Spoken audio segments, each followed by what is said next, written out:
السلام علیکم ناظرین، امید ہے آپ سب خیریت سے ہوں گے۔ اللہ پاک خوش رکھے، آباد رکھے، ہنستا مسکراتا رکھے، آمین ثم آمین۔ جی ناظرین، تو آپ دیکھ سکتے ہیں کہ آج ہم جس سورت کے بارے میں بات کرنے جا رہے ہیں وہ سورہ فلق ہے،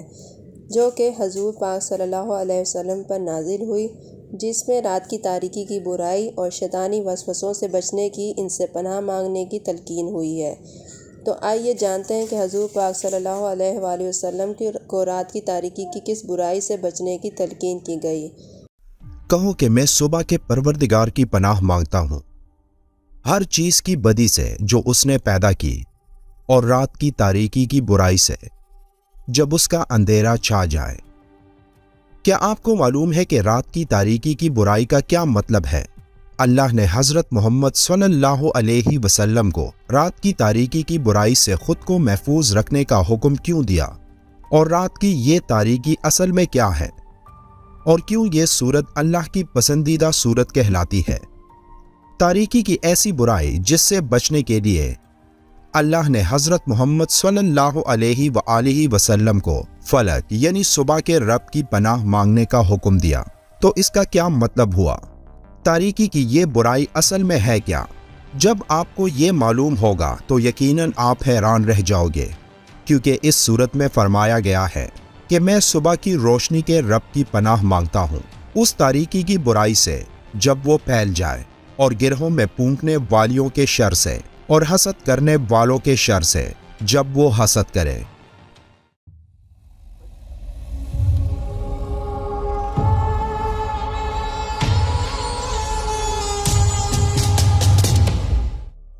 کہا جاتا ہے کہ جب اللہ نے ہر چیز کی تخلیق کی تو برائی بھی اسی کی پیدا کر دی ہے،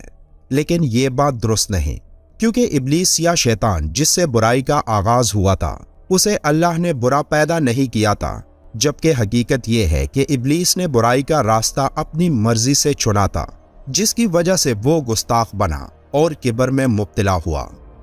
قرآن کی آخری 2 سورتوں میں اللہ نے اپنے آخری نبی صلی اللہ علیہ وآلہ وسلم کو وسوسوں اور برائیوں سے اللہ کی پناہ مانگنے کا حکم دیا ہے۔ سورہ فلق میں صبح کے رب کی پناہ لینے کا حکم ہے، جبکہ سورہ الناس میں لوگوں کے رب کی پناہ میں آنے کا حکم ہے۔ سورہ الناس میں اللہ اپنی بڑائی بیان کرتا ہے اور صرف ایک چیز سے اللہ کی پناہ میں آنے کا حکم ہے، اور وہ ہے شیطانی وسوسے، جبکہ سورہ الفلق میں اللہ نے کئی برائیوں سے اللہ کی پناہ مانگنے کا حکم کیا ہے۔ عربی میں فلق کا مطلب کسی چیز کو پاڑ کے نکالنا یا کوئی چیز پاڑ کے نکل آئے۔ یہاں مراد رات کی تاریکی کو پاڑ کر صبح کا اجالا نکلتا ہے، جیسے ایک بیج درمیان میں سے پٹ جاتی ہے اور اس سے ایک پودا نکلتا ہے۔ کئی عربی لغت بشمول تاج العروس میں فلق کا مطلب یہ بھی ہے کہ جو پیدا کیا گیا ہو، کیونکہ ہر ایک چیز کسی اور چیز کو پاڑ کر پیدا ہوتی ہے، جیسے کوئی چشمہ پہاڑ کو پاڑ کر نکلتا ہے، بادلوں سے پانی پاڑ کر نکلتا ہے، پودے زمین کو پاڑ کر نکلتے ہیں، اور ایک بچہ اپنی ماں کے پیٹ کو پاڑ کر باہر سانس لیتا ہے۔ سورہ الفلق میں ہم اللہ سے درخواست کرتے ہیں کہ وہ تمام اندیکی برائیوں کے شر سے ہمیں محفوظ رکھے۔ یہ سورت ہمیں ہماری نفسیاتی اور سماجی برائیوں سے بچانے میں مدد فراہم کرتی ہے، جیسے رات کا اندھیرا جس وقت ڈر کا عنصر زیادہ ہوتا ہے اور ایک انسان پر شیطانی عوامل اور وسوسوں کے حملوں کی شدت زیادہ ہوتی ہے،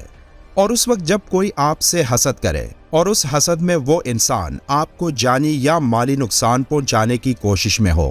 یا پھر جادو وغیرہ جس کے ذریعے کوئی آپ کو شدید ذہنی اور جسمانی تکلیف میں مبتلا کرنے کا ارادہ رکھتا ہو، تب یہ سورت ان تمام باتوں سے ایک انسان کو محفوظ رکھتا ہے، لیکن شرط یہ ہے کہ آپ کا عقیدہ مضبوط ہو۔ جادو ایک اٹل حقیقت ہے، اور نبی اکرم صلی اللہ علیہ وآلہ وسلم پر بھی جادو ہوا تھا، جیسا کہ سیدہ عائشہ رضی اللہ تعالیٰ عنہا سے روایت ہے کہ آپ کو خیال ہوتا تھا کہ آپ کسی کام کو کر رہے ہیں، حالانکہ کیا نہ ہوتا تھا، حتیٰ کہ ایک دن یا ایک رات جبکہ آپ صلی اللہ علیہ وآلہ وسلم میرے پاس تھے، آپ نے بار بار دعا کی، پھر فرمایا، اے عائشہ، کیا تجھے معلوم ہے کہ اللہ تعالیٰ نے مجھے وہ بات بتا دی ہے جو میں اس سے پوچھ رہا تھا؟ میرے پاس 2 آدمی آئے، ایک میرے سر کے پاس اور دوسرا میرے پاؤں کے پاس بیٹھ گیا۔